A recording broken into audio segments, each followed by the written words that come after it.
Oke, saya terpikir mau menjadi imam saat saya kelas 2 SD. Saya mau sambut komuni, cicip rasa hosti padahal belum komuni pertama. Anda tahu rasa penasaran itu ya? Siapa yang dulu pernah penasaran seperti itu? Waktu kecil. Ada? Apa rasanya itu roti-roti putih itu? Anda merasakan itu? Lalu saya maju ke depan sama mami saya. Lalu ketika mami saya sambut komuni, saya lompat, saya mau rebut dari tangan mami saya. Mami saya sio macan. Jadinya langsung ya. Jadi Romo langsung dikeplak, saya nangis dari depan altar sampai belakang. Lalu yang terjadi di kursi, saya menangis, saya lihat salib, saya bilang, Tuhan, tunggu waktunya. Kalau saya besar nanti, saya akan makan roti yang gede itu, dan saya akan minum dari cangkir emas itu. Sialnya Tuhan mendengarkan doa saya.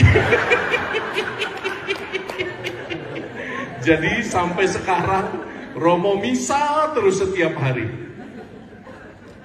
Kalau ditanya mengapa, waktu kecil itu, ketika saya beranjak remaja, saya capek bantu papi saya. Nggak berhenti-berhenti. Papi saya buka toko kelontong, isinya macam-macam.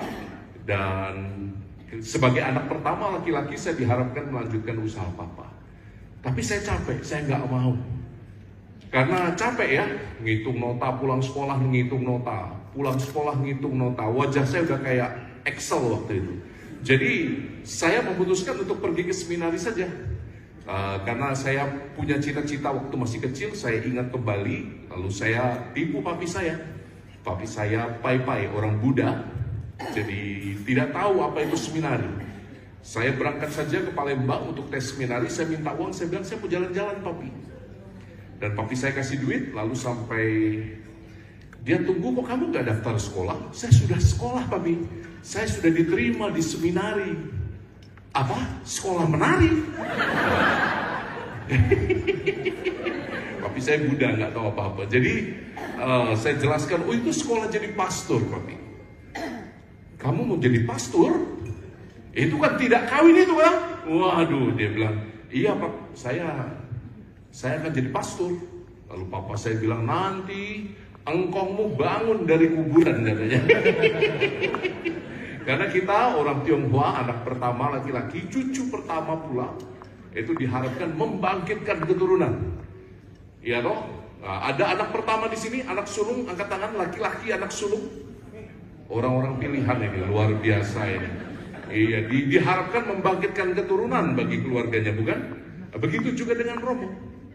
Jadi ya saya mengikhlaskan itu semua.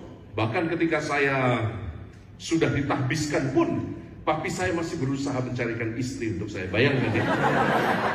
Karena papi saya nggak tahu. Dia dibaptis kilat, kursus kilat 3 bulan. Karena katekisnya tahu bahwa ini ayahnya Romo, maka belajar cukup 3 bulan. Jadi doanya sampai sekarang juga bulet-bulet ya. Waktu sebelum meninggal pun doa Bapa kami tidak lancar.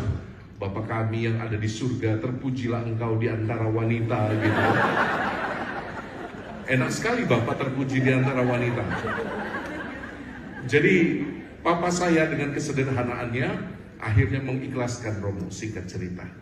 Ya, dan dia akhirnya mengatakan, oh iya, papi bangga anaknya jadi Romo. Wih, luar biasa. Papi saya ke surga hampir setahun yang lalu. Nanti September tanggal 7 peringatan setahun berpulangnya papi saya. Saya yakin dia sudah mendoakan saya di sana. Gitu ya. Itu jawaban panjang dari pertanyaan yang singkat.